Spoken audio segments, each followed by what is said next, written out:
العالمين وأشهد أن لا إله إلا الله وحده لا شريك له ولي الصالحين وأشهد أن محمدا عبده ورسوله صلى الله عليه وعلى آله وأصحابه ومن تبعهم بإحسان إلى يوم الدين أما بعد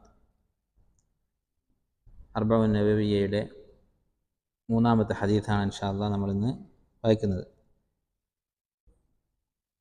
عن أبي عبد الرحمن عبد الله بن عمر رضي الله عنهما قال ഇബ്നു ഉമർ റളിയല്ലാഹു അൻഹു ആണ് ഈ ഹദീസ് ഉദ്ധരിക്കുന്നത്. ഖാല, അദ്ദേഹം പറഞ്ഞു, സമിഅ്തു റസൂലല്ലാഹി സ്വല്ലല്ലാഹു അലൈഹി വസല്ലം യഖൂൽ, നബി സല്ലല്ലാഹു അലൈഹി വസല്ലം പറഞ്ഞതായി ഞാൻ കേട്ടു.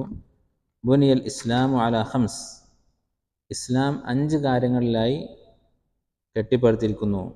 ഷഹാദത്തി അല്ലാ ഇലാഹ ഇല്ലല്ലാഹ് വ അന്ന മുഹമ്മദൻ അബ്ദുഹു വ റസൂലുഹു, ലാ ഇലാഹ ഇല്ലല്ലാഹ് മുഹമ്മദൻ റസൂലുള്ളാഹ് എന്നുള്ള കലിമത്തു ഷഹാദ. വ ഇഖാമിസ് സ്വലാഹ്, അതുപോലെ നമസ്കാരം നേരെ ചൊവ്വെ നിലനിർത്തൽ. വ ഈതാഇസ് സക്കാ, സക്കാത്ത് നൽകൽ. വ ഹജ്ജുൽ ബൈത്ത് വ സൗമി റമദാൻ, ഹജ്ജും റമദാനിലെ നോമ്പും.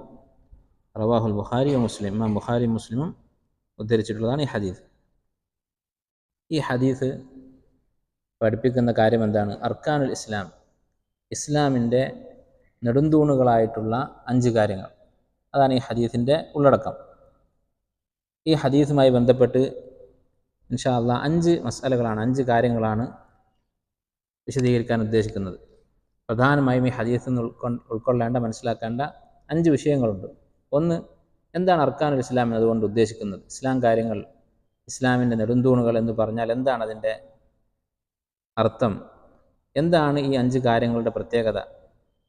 രണ്ടാമത്തെ മസ്അല, ഈ 5 കാര്യങ്ങളിൽ ഏതെങ്കിലും ഉപേക്ഷിച്ചാൽ ഒരാൾ ഇസ്ലാമിൽ നിന്ന് പുറത്തു പോകുമോ? അതിലേതെങ്കിലും ഒന്ന് ഉപേക്ഷിച്ചാൽ ഇസ്ലാമിൽ നിന്ന് പുറത്തു പോകാത്ത കാര്യങ്ങളുണ്ടോ? അതാണ് രണ്ടാമത്തെ വിഷയം. മൂന്നാമത്തെ വിഷയം, അത് മനസ്സിലാകണമെങ്കിൽ രണ്ടാമത്തെ കാര്യം എന്താണെന്ന് പറയണം. എന്തൊക്കെയാണ് പുറത്തു പോകുന്നത്, പുറത്തു പോകാത്തത്? ഷഹാദത്തും നമസ്കാരവുമാണ് അത് ഉപേക്ഷിച്ചാൽ പുറത്തു പോകുന്നത്. അപ്പോൾ ഈ പുറത്തു പോകുന്ന, ഇസ്ലാമിൽ നിന്ന് പുറത്തു പോകാൻ കാരണമാകുന്ന ഒന്നാമത്തെ റുക്ന് അത് ഉപേക്ഷിച്ചാൽ ഇസ്ലാമിൽ നിന്ന് പുറത്താകും, ഷഹാദത്താണ്. ആ ഷഹാദത്തിനെ കുറിച്ച് ചെറിയൊരു വിശദീകരണം. നാലാമതായി, നമസ്കാരം ഉപേക്ഷിച്ചാൽ ഉള്ള വിധി പറഞ്ഞു. ഇസ്ലാമിൽ നിന്ന് പുറത്താകും. അതെപ്പോഴാണ്? ആ വിഷയത്തിൽ അഭിപ്രായ വ്യത്യാസമുണ്ടോ? അതിൽ ശരി എന്താണ്? അഞ്ചാമത്തെ കാര്യം, നമസ്കാരം ഉപേക്ഷിച്ചാൽ, ബോധപൂർവം കരുതിക്കൂട്ടി നമസ്കാരം ഉപേക്ഷിക്കുന്ന, അങ്ങനെ ചെയ്തിട്ടുള്ള ഒരാൾ എന്തു ചെയ്യണം? ആ ഉപേക്ഷിച്ച നമസ്കാരം നമസ്കരിച്ച് കൂട്ടേണ്ടതുണ്ടോ? ഈ 5 മസ്അലകളാണ്, അത് മാത്രമാണ് ഇൻഷാ അല്ലാഹ് ഇന്ന് വിശദീകരിക്കാൻ ഉദ്ദേശിക്കുന്നത്. ഒന്നാമതായി, അർക്കാനുൽ ഇസ്ലാം എന്നാണ് ഈ 5 കാര്യങ്ങൾക്ക് ഉലമാക്കൾ പേര് വിളിച്ചിട്ടുള്ളത്. നബി സല്ലല്ലാഹു അലൈഹി വസല്ലം പല ഹദീസുകളിലുമായി ഇസ്ലാമിൻ്റെ നെടുന്തൂണുകൾ എന്ന് പറഞ്ഞുകൊണ്ട് പരിചയപ്പെടുത്തിയിട്ടുള്ള 5 കാര്യങ്ങളാണിത്. നബി സല്ലല്ലാഹു അലൈഹി വസല്ലമയുടെ ഹദീസുകൾ പരിശോധിച്ചാൽ നമുക്ക് കാണാൻ കഴിയുന്ന ഒരു പ്രധാനപ്പെട്ട കാര്യം ഇതാണ്. അവിടുന്ന് ജനങ്ങളെ ഉപദേശിച്ചിരുന്നത്, ഏറ്റവും കൂടുതലായി ഉപദേശിച്ചിരുന്നതും ആവർത്തിച്ച് പറഞ്ഞിരുന്നതും ദീനിൻ്റെ അടിസ്ഥാനപരമായ കാര്യങ്ങളെക്കുറിച്ചായിരുന്നു. നമുക്കറിയാം, ദഅവത്തിന് വേണ്ടി തൻ്റെ സ്വഹാബത്തിനെ പറഞ്ഞേക്കുമ്പോൾ തൗഹീദിലേക്ക് ക്ഷണിക്കാൻ വേണ്ടി അവരോട് പറയും, ഇസ്ലാമിലേക്ക് ക്ഷണിക്കാൻ വേണ്ടി പറയും. അതുപോലെ നിരവധി ഹദീസുകളിൽ ഇസ്ലാം കാര്യങ്ങൾ ഇന്നതാണ്, ഇസ്ലാമിൻ്റെ റുക്നുകൾ ഈ 5 കാര്യങ്ങളാണ് എന്ന് നബി സല്ലല്ലാഹു അലൈഹി വസല്ലമ ആവർത്തിച്ച് പറഞ്ഞതായി കാണാൻ സാധിക്കും. ഇത് ഒരു അധ്യാപകന്, ദീൻ പഠിപ്പിക്കുന്ന ഒരാൾക്ക്, ഒരു ദാഇക്ക് വലിയൊരു ഗുണപാഠമാണ്. ജനങ്ങളെ ദീൻ പഠിപ്പിക്കുന്ന ആളുകൾ ഏറ്റവും കൂടുതൽ പ്രാധാന്യം നൽകേണ്ടത് ഈ കാര്യങ്ങൾക്കാണ്.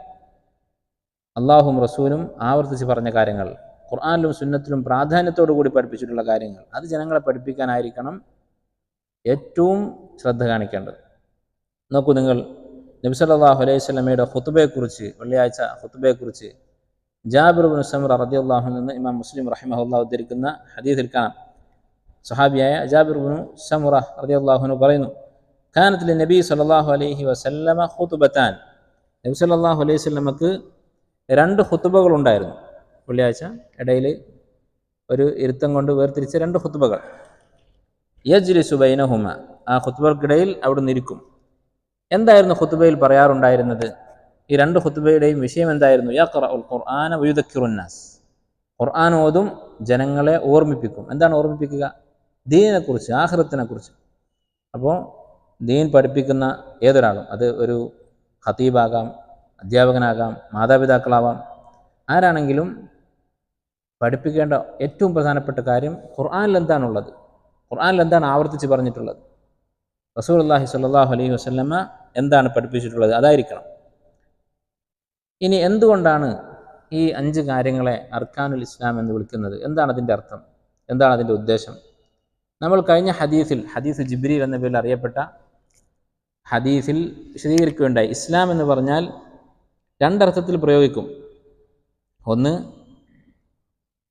ദീൻ എന്ന അർത്ഥത്തിൽ, ഒരു മുസ്ലിം വിശ്വസിക്കേണ്ട വിശ്വാസകാര്യങ്ങളും അവൻ ജീവിതത്തിൽ അമൽ ചെയ്യേണ്ട കർമ്മങ്ങളും ഇതെല്ലാം ഉൾക്കൊള്ളുന്ന അർത്ഥത്തിൽ ഇസ്ലാം എന്ന വാക്ക് ഉപയോഗിക്കും. അതാണ് ഈ വാക്കിൻ്റെ വിശാലമായ അർത്ഥം. എന്നാൽ മറ്റൊരു അർത്ഥമുണ്ട് ഇസ്ലാം എന്നതിന്, ഒരു ഖാസായ പ്രത്യേകമായ അർത്ഥമുണ്ട്. അതെന്താണ്?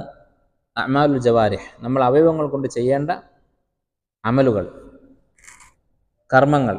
ആ അർത്ഥത്തിലാണ് ഇവിടെ ഇസ്ലാം എന്ന വാക്ക് ഉപയോഗിച്ചിട്ടുള്ളത്. അതിൻ്റെ റുക്നുകളാണ് ഈ പറഞ്ഞ 5 കാര്യങ്ങൾ. എന്ന് പറഞ്ഞാൽ എന്താണ്? റുക്ന് എന്ന വാക്കിൻ്റെ അർത്ഥം തൂണ് എന്നാണ് അറബി ഭാഷയിൽ. എന്താണ് ഈ വാക്കിൻ്റെ തൂൺ എന്നുള്ളതിൻ്റെ ഉദ്ദേശം? ഒരു കെട്ടിടത്തിൻ്റെ തൂണെന്ന് പറഞ്ഞാൽ എന്താണ്? അതിലേറ്റവും പ്രധാനപ്പെട്ട ഭാഗം. ആ തൂണ് പൊളിഞ്ഞു വീണാൽ ആ കെട്ടിടം പിന്നെ അതിന് നിലനിൽപ്പില്ല. എന്നാൽ മറ്റുള്ള ആ കെട്ടിടത്തിൻ്റെ ഭാഗങ്ങൾ, ഒരു ജനലോ വാതിലോ അതിൻ്റെ ചുമരിൻ്റെ ഒരു ഭാഗമൊക്കെ നഷ്ടപ്പെട്ടാൽ പിന്നെയും ആ കെട്ടിടം നമുക്ക് പുതുക്കി പണിയാൻ സാധിക്കും, അത് നിലനിൽക്കും. അപ്പോൾ ഇസ്ലാമിൻ്റെ ഏറ്റവും പ്രധാനപ്പെട്ട കാര്യങ്ങളെന്നാണ് അർക്കാനുൽ ഇസ്ലാം എന്നതുകൊണ്ട് ഉദ്ദേശിക്കുന്നത്. ഇനി ചില പണ്ഡിതന്മാർ പറഞ്ഞ ഒരു കാര്യം, ഒരു ഫായിദ എന്താണ്? ഈ 5 കാര്യങ്ങളും ഒന്ന് നിരീക്ഷിച്ച് നോക്കിയാൽ നമുക്ക് മനസ്സിലാകുന്ന ഒരു സംഗതി, അല്ലാഹു സുബ്ഹാനഹു വ തആല വ്യത്യസ്ത രൂപത്തിൽ ഒരു അടിമയെ പരീക്ഷിക്കുകയാണ്. എന്തുകൊണ്ടാണ് അർക്കാനുൽ ഇസ്ലാം ആയിക്കൊണ്ട്, ഇസ്ലാം കാര്യങ്ങളെന്ന് പറഞ്ഞുകൊണ്ട് വ്യത്യസ്തമായ 5 കാര്യങ്ങൾ പഠിപ്പിച്ചത്? ഏതെങ്കിലും 5 നമസ്കാരത്തെക്കുറിച്ച് ഇതാണ് അർക്കാനുൽ ഇസ്ലാം എന്ന് പറഞ്ഞിട്ടില്ല.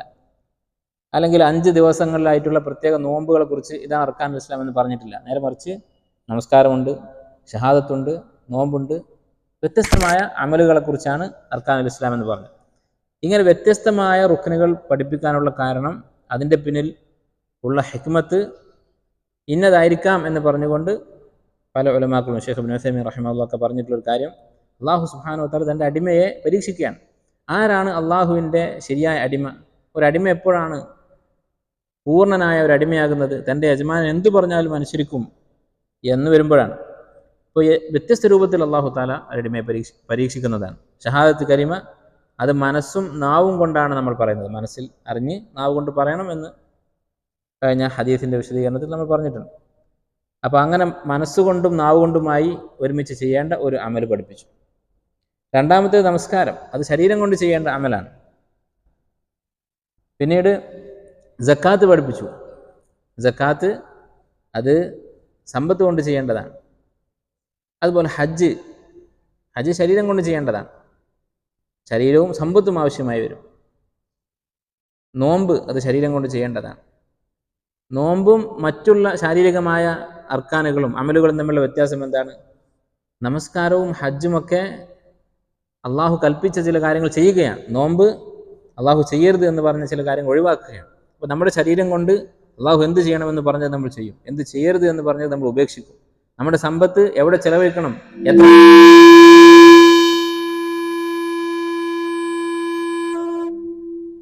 എത്ര അളവിൽ ഏതൊക്കെ ആളുകൾക്ക് ചെലവഴിക്കണമെന്ന് അള്ളാഹു തആല കൽപ്പിച്ചുവോ അതുപോലെ ഞാൻ ചെലവഴിക്കും എന്നുള്ള ഒരു അനുസരണ, അള്ളാഹു എൻ്റെ യജമാനനാണ്, അവരെന്ത് കൽപ്പിച്ചാലും അനുസരിക്കും എന്ന ഒരു പാഠമാണ് ഈ വ്യത്യസ്ത തരത്തിലുള്ള അമലുകൾ അർക്കാനുൽ ഇസ്ലാം എന്ന പേരിൽ പഠിപ്പിച്ചതിന് പിന്നിലുള്ളത് എന്നാണ് ഷെയ്ഖ് ഇബ്നു ഉസൈമീൻ റഹിമഹുല്ലാഹ് പറയുന്നത്. ഇനി ഒരു ചോദ്യം, നമുക്കറിയാം ശരീരം കൊണ്ട് ഒരു മനുഷ്യൻ ചെയ്യുന്ന ഏറ്റവും അഫ്ളലായ അമൽ നമസ്കാരമാണ്, സലാ. സമ്പത്ത് കൊണ്ട് ചെയ്യുന്ന ഏറ്റവും അഫ്ളലായ അമൽ എന്താണ്? അത് ദബ്ഹാണ്, ബലിയറുക്കലാണ് എന്നാണ് ഷെയ്ഖുൽ ഇസ്ലാം ഇബ്നു തൈമിയ്യ റഹിമഹുല്ലാഹ് ഒക്കെ പറഞ്ഞിട്ടുള്ളത്. അത്രയധികം ഫളലുകൾ ബലികർമ്മത്തെക്കുറിച്ച് ഖുർആനിലും ഹദീസിലും വന്നിട്ടുണ്ട്. നമസ്കാരത്തിൻ്റെ കൂടെ ഫസല്ലി ലിറബ്ബിക വൻഹർ എന്ന് അല്ലാഹു തആല കൽപ്പിച്ചിട്ടുണ്ട്. ഇനി അടുത്തൊരു മസ്അല, നമ്മൾ പറഞ്ഞു ഈ അമലുകൾക്ക് 5 കർമ്മങ്ങൾക്ക് അർക്കാനുൽ ഇസ്ലാം എന്നാണ് പേര്, ഇസ്ലാമിൻ്റെ നെടുന്തൂണുകൾ. ഈ നെടുന്തൂൺ എന്നുള്ള റുക്ൻ എന്നുള്ള വാക്കിൻ്റെ അർത്ഥം നമ്മൾ പറഞ്ഞു ഒരു കെട്ടിടത്തിനോട് ഉപമിച്ചതാണ്. കെട്ടിടത്തിൻ്റെ തൂണുകൾ തകർന്നാൽ ആ കെട്ടിടം തകർന്നു. അതിനർത്ഥം ഈ 5 കാര്യങ്ങളിൽ ഏതെങ്കിലും ഒന്ന് ഉപേക്ഷിച്ചാൽ അയാൾ പിന്നെ മുസ്ലിം അല്ല എന്നാണോ? ഇവിടെ കെട്ടിടം എന്ന് പറയുന്നത് ഇസ്ലാമാണ്, ഒരു മനുഷ്യൻ്റെ ദീനാണ്. അപ്പോൾ ഈ 5 ഏതെങ്കിലും ഒന്ന് പോയാൽ അയാളുടെ ദീൻ മൊത്തം പോയി എന്നാണോ? അങ്ങനെയല്ല. ഇസ്ലാമിൻ്റെ ഏറ്റവും പ്രധാനപ്പെട്ട 5 നെടുന്തൂണുകൾ തന്നെയാണ് ഈ കർമ്മങ്ങൾ. പക്ഷേ അതിലേതെങ്കിലും ഒന്ന് ഉപേക്ഷിച്ചതോടുകൂടി അയാൾ മുസ്ലിം അല്ലാതെയായി എന്ന് അർത്ഥമില്ല. എന്തുകൊണ്ടാണ് അങ്ങനെ പറയുന്നത്? അതിന് തെളിവുകളുണ്ട്. നോമ്പ് ഉപേക്ഷിച്ചാൽ കാഫിറല്ല എന്ന കാര്യത്തിൽ ഇജ്മാ ഉണ്ട്. അതിനെക്കുറിച്ച് ഇൻഷാ അല്ലാഹ് നമ്മൾ വിശദീകരിക്കും. ഏതൊക്കെ ഉപേക്ഷിച്ചാലാണ് കാഫിറാകുന്നത്, ഏതൊക്കെ ഉപേക്ഷിച്ചാലാണ് ഇസ്ലാമിൽ തന്നെ ഒരാൾ നിലനിൽക്കുന്നത് എന്നുള്ളത്. ഷഹാദത്ത് കലിമയും നമസ്കാരവും ഇത് രണ്ടും ഉപേക്ഷിച്ചാൽ ഒരാൾ ഇസ്ലാമിൽ നിന്ന് പുറത്താകും. വിശദമായി തുടർന്ന് അതിനെക്കുറിച്ച് വിശദീകരിക്കാം. ആദ്യം നമുക്ക് ഷഹാദത്തിനെ കുറിച്ച് നമ്മൾ നേരത്തെ പറഞ്ഞ കാര്യം ചുരുക്കി ഒന്നുകൂടി പറയാം. കാരണം ഈ ഹദീസിൽ പറഞ്ഞ അർക്കാനുൽ ഇസ്ലാമിൽ ഒന്നാമത്തേത് ഷഹാദത്താണ്. അത് ഉപേക്ഷിച്ചാൽ ഒരാൾ ഇസ്ലാമിൽ നിന്ന് പുറത്തു പോകും എന്ന കാര്യത്തിൽ ഇജ്മാ ഉണ്ട്. എന്താണ് ഷഹാദത്തിൻ്റെ അർത്ഥം? ലാ ഇലാഹ ഇല്ലല്ലാഹ് എന്ന ഈ കലിമയുടെ അർത്ഥം നമ്മൾ മുമ്പ് പറഞ്ഞു. ലാ മഅബൂദ ബിഹഖിൻ ഇല്ലല്ലാഹ്, ഇബാദത്തിന് അർഹനായി ന്യായമായ അർഹൻ അള്ളാഹു മാത്രമാണ്. ഈ ലോകത്ത് മനുഷ്യരെ ആരാധിക്കുന്ന ധാരാളം വസ്തുക്കളുണ്ട്. പല മതക്കാരും പല വസ്തുക്കളെയും പലരെയും ദൈവം എന്ന് വിളിച്ച് ആരാധിക്കുന്നു. ആ വസ്തുക്കളൊന്നും ഇബാദത്ത് ആരാധന അർഹിക്കുന്നില്ല. എന്തുകൊണ്ട് അർഹിക്കുന്നില്ല?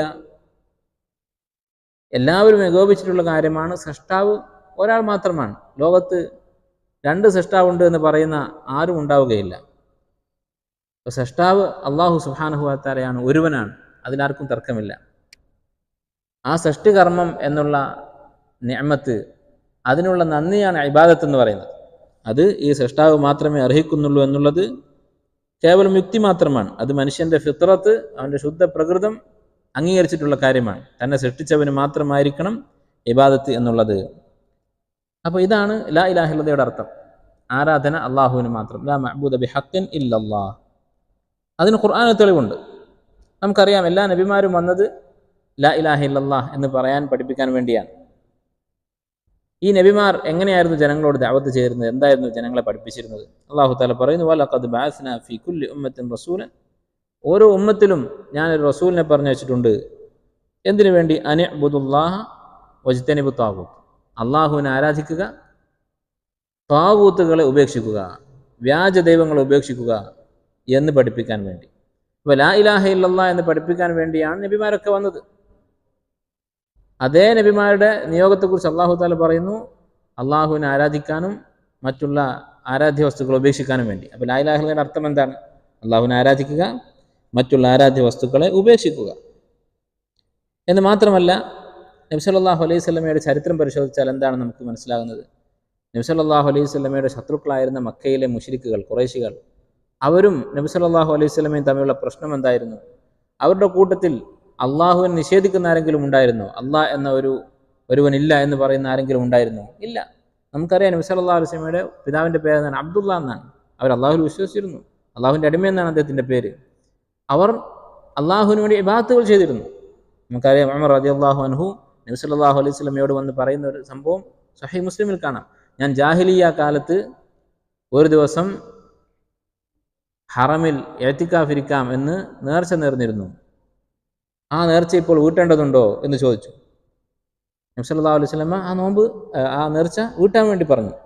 നമുക്കറിയാം, ഹദീസിലുള്ള കാര്യമാണ്, ലാ വഫാഅ ഫീ നദ്രിൽ മഅസിയ, മഅസിയത്തിൻ്റെ കാര്യത്തിൽ, ഒരു പാപത്തിൻ്റെ കാര്യത്തിൽ നേർച്ച വീട്ടുന്ന പരിപാടിയില്ല. അപ്പോൾ അള്ളാഹു അല്ലാത്ത മറ്റൊരു ഇലാഹിന് വേണ്ടിയായിരുന്നു ഉമർ റളിയല്ലാഹു അൻഹു നേർച്ച നേർന്നിരുന്നതെങ്കിൽ ആ നേർച്ച വീട്ടാൻ വിശ്വാസം പറയുകയില്ല. അപ്പോൾ അള്ളാഹുവിനെ ആരാധിക്കുമായിരുന്നു. സൃഷ്ടാവ് അള്ളാഹു ആണ് എന്ന് വിശ്വസിച്ചിരുന്നത് മാത്രമല്ല, അള്ളാഹുവിന് വേണ്ടി ഇബാദത്തുകൾ ജാഹിലിയത്തിൽ അറബികൾ ചെയ്യാറുണ്ടായിരുന്നു. പിന്നെ എന്തായിരുന്നു നബി സല്ലല്ലാഹു അലൈഹി വസല്ലമയും അവരും തമ്മിലുള്ള പ്രശ്നം? അള്ളാഹുവിനെ മാത്രം ഇബാദത്ത് ചെയ്യണം എന്ന് അവരെ പഠിപ്പിച്ചു എന്നുള്ളതായിരുന്നു. അപ്പോൾ ഖുർആനിലും സുന്നത്തിലും നബി സല്ലല്ലാഹു അലൈഹി വസല്ലമയുടെ സീറയിലും തെളിവുള്ള കാര്യമാണ് ലാ ഇലാഹ ഇല്ലല്ലയുടെ അർത്ഥം. അത് ഇബാദത്ത് അള്ളാഹുവിന് മാത്രം എന്നതാണ് എന്ന കാര്യം. നോക്കൂ, മക്കയിലെ മുശ്രിക്കുകളുടെ വിശ്വാസത്തെക്കുറിച്ച് നമ്മൾ മുമ്പ് പല പ്രാവശ്യം പറഞ്ഞിട്ടുണ്ട്. അവരാരും തന്നെ ഈ ലോകത്തിന് 2 സൃഷ്ടാവുണ്ട് എന്ന് വിശ്വസിച്ചിരുന്നില്ല. അല്ലാഹു തആല പറഞ്ഞു, വല ഇൻ സഅൽതഹും മൻ ഖലഖസ് സമാവാതി വൽ അർദ്, ആകാശഭൂമികൾ ആരാണ് സൃഷ്ടിച്ചത് എന്ന് ചോദിച്ചാൽ ലയഖൂലുന്ന അല്ലാഹ്, അല്ലാഹു ആണെന്ന് അവർ പറയും. ഖുൽ മൻ യർസുഖുകും മിനസ് സമാഇ വൽ അർദ്, ആകാശത്തു നിന്നും ഭൂമിയിൽ നിന്നും നിങ്ങൾക്ക് റിസ്ക് നൽകുന്നത് ആരാണ് എന്ന് ചോദിച്ചാൽ ഖുൽ മൻ യർസുഖുകും മിനസ് സമാഇ വൽ അർദ് അമ്മൻ യംലികു സമഅ വൽ അബ്സാറ, കാഴ്ചയും കേൾവിയും നിയന്ത്രിക്കുന്നത് ആരാണ്? വമൻ യുഖ്രിജുൽ ഹയ്യ മിനൽ മയ്യിതി വയുഖ്രിജുൽ മയ്യിത മിനൽ ഹയ്യി വമൻ യുദബ്ബിറുൽ അംർ, ജീവനുള്ള വസ്തുക്കളെ മരിപ്പിക്കുകയും പുതുതായി ജീവികളെ സൃഷ്ടിക്കുകയും ഈ ലോകത്തെ സകല കാര്യങ്ങളും നിയന്ത്രിക്കുകയും ചെയ്യുന്നത് ആരാണെന്ന് ചോദിച്ചാൽ അവർ പറയും അതെല്ലാം അല്ലാഹു സുബ്ഹാനഹു വ തആലയാണ് എന്ന്.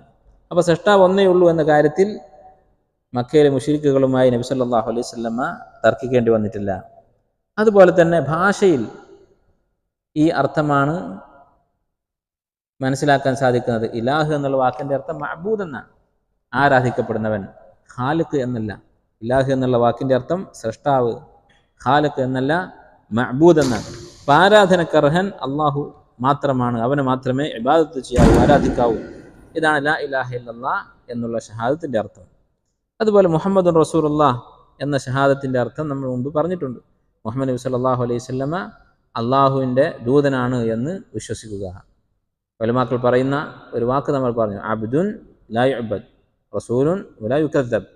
അള്ളാഹുവിൻ്റെ റസൂൽ മുഹമ്മദ് സല്ലല്ലാഹു അലൈഹി വസല്ലമ അള്ളാഹുവിൻ്റെ അടിമയാണ്, അതുകൊണ്ട് അവിടുത്തെ ആരാധിക്കാൻ പാടില്ല. നബി സല്ലല്ലാഹു അലൈഹി വസല്ലമയെ ഇബാദത്ത് ചെയ്യാൻ പാടില്ല. റസൂലുൻ ലാ യുകദ്ദബ്, റസൂലാണ്, അതുകൊണ്ട് അനുസരിക്കണം, കളവാക്കാൻ പാടില്ല. അതുകൊണ്ടാണ് അബ്ദുഹു വ റസൂലുഹു എന്ന് ഒരുമിച്ച് പറയാനുള്ള കാരണം. ഇത് നമ്മൾ മുമ്പ് പറഞ്ഞിട്ടുള്ളതാണ്. അപ്പോൾ ഇതാണ് ഒന്നാമത്തെ കാര്യം. ഈ ഷഹാദത്ത് ഒരാൾ ഉപേക്ഷിച്ച് കഴിഞ്ഞാൽ അവൻ്റെ അവസ്ഥ എന്താണ്? അവൻ ഇസ്ലാമിൽ നിന്ന് പുറത്താണ് എന്ന കാര്യത്തിൽ മുസ്ലിമീങ്ങൾക്കിടയിൽ തർക്കമില്ല. ഇനി നമസ്കാരം ഒഴിച്ച് ബാക്കിയുള്ള 3 റുക്നുകൾ, ഷഹാദത്ത് കഴിഞ്ഞു, നമസ്കാരം കഴിഞ്ഞു, സക്കാത്ത്, നോമ്പ്, ഹജ്ജ്, ഈ 3 കാര്യങ്ങൾ ഉപേക്ഷിച്ചാൽ ഒരാൾ ഇസ്ലാമിൽ നിന്ന് പുറത്താകുമോ? നേരത്തെ നമ്മൾ പറഞ്ഞതുപോലെ ഇസ്ലാമിൻ്റെ നെടുന്തൂണായതുകൊണ്ട് ഈ 3 കാര്യങ്ങൾ ഉപേക്ഷിച്ചാൽ ഇസ്ലാമിൽ നിന്ന് പുറത്താകുമോ? നമസ്കാരത്തെക്കുറിച്ച് വിശദമായി പിന്നീട് പറയാം. ഈ 3 കാര്യങ്ങളുടെ അവസ്ഥ എന്താണ്? ഈ 3 കാര്യങ്ങൾ ഉപേക്ഷിച്ചാലും ഒരാൾ ഇസ്ലാമിൽ നിന്ന് പുറത്താകും. ഏതെങ്കിലും ഒരു ഇസ്ലാം കാര്യം ഉപേക്ഷിച്ചാൽ മതി, അതോടുകൂടി അയാൾ കാഫിറാകും എന്ന് പറഞ്ഞ ചില പണ്ഡിതന്മാരുണ്ട്. പക്ഷെ അത് വളരെ ദുർബലമായ അഭിപ്രായങ്ങളാണ്. ഒരാൾ ഹജ്ജ് ചെയ്തിട്ടില്ലെങ്കിൽ, അല്ലെങ്കിൽ നോമ്പ് നോറ്റിട്ടില്ലെങ്കിൽ, അല്ലെങ്കിൽ സക്കാത്ത് കൊടുത്തിട്ടില്ലെങ്കിൽ ഇസ്ലാമിൽ നിന്ന് പുറത്താകും എന്നുള്ളത് ദുർബലമായ അഭിപ്രായമാണ്. കാരണം എന്താണ്? സക്കാത്തിൻ്റെ കാര്യത്തിൽ ഇമാം മുസ്ലിം റഹിമഹുല്ലാ സ്വഹീഹിൽ ഉദ്ധരിച്ചിട്ടുള്ള ഹദീസ് ഉണ്ട്. അബൂ ഹുറൈറ റളിയല്ലാഹു അൻഹു നബി സല്ലല്ലാഹു അലൈഹി വസല്ലം പറഞ്ഞതായി, മാനിഉ സക്കാത്ത്, സക്കാത്ത് തടയുന്ന ആളുകൾ അവർ നരകത്തിൽ ശിക്ഷിക്കപ്പെടും. എന്നിട്ട് ആ ശിക്ഷ കഴിഞ്ഞിട്ട് സുമ്മ യറാ സബീലഹു ഇമ്മാ ഇലൽ ജന്നതി വ ഇമ്മാ ഇലൻ നാർ, പിന്നെ അവൻ്റെ വഴി അള്ളാഹുവിന് കാണിച്ചു കൊടുക്കും, ഒന്നുകിൽ സ്വർഗത്തിലേക്ക് അല്ലെങ്കിൽ നരകത്തിലേക്ക്. അഥവാ അവന് പിന്നെയും തിന്മകൾ ബാക്കിയുണ്ടെങ്കിൽ നരകത്തിൽ കൂടുതൽ ശിക്ഷിക്കപ്പെടും. അവൻ്റെ തിന്മ ആ സക്കാത്ത് തടയുക എന്നത് മാത്രമാണെങ്കിൽ സ്വർഗത്തിൽ പ്രവേശിക്കും. അപ്പോൾ സക്കാത്ത് തടഞ്ഞയാൾ നരകത്തിൽ ശാശ്വതനായി കഴിയുകയില്ല എന്ന് ഇമാം മുസ്ലിം ഉദ്ധരിച്ച് ഈ ഹദീസിൽ നിന്ന് മനസ്സിലാക്കാം. അതുപോലെ നോമ്പിൻ്റെ കാര്യം ഇമാം മുഹമ്മദ് ഇബ്നു നസ്ർ അൽ മർവസി റഹിമഹുല്ലാ അദ്ദേഹത്തിൻ്റെ തഅലീം മുഖദ്ദിസ് സ്വലാഹ് എന്ന കിതാബിൽ പണ്ഡിതന്മാരുടെ ഇജ്മാ ഉണ്ട്, ഏകോപിച്ച അഭിപ്രായമാണ് എന്ന് പറയുന്നു. എന്ത്? നോമ്പ് സമയത്ത് റമദാൻ മാസത്തിൽ കരുതിക്കൂട്ടി ഭക്ഷണം കഴിക്കുന്ന, നോമ്പ് മുറിക്കുന്ന ഒരാൾ കാഫിറാവുകയില്ല എന്ന കാര്യത്തിൽ ഇജ്മാ ഉണ്ട് എന്ന് അദ്ദേഹം പറഞ്ഞിട്ടുണ്ട്. ഇക്കാര്യത്തിൽ തർക്കമില്ല. അപ്പോൾ അർക്കാനുൽ ഇസ്ലാം പറയുന്ന ഹദീസുകളിൽ നോമ്പിനും സക്കാത്തിനും ശേഷമാണ് ഹജ്ജിനെ കുറിച്ച് പല റിവായത്തുകളും പറഞ്ഞിട്ടുള്ളത്. ഈ 3 കാര്യങ്ങളും ഉപേക്ഷിച്ചത് കൊണ്ട് കാഫിറാവുകയില്ല.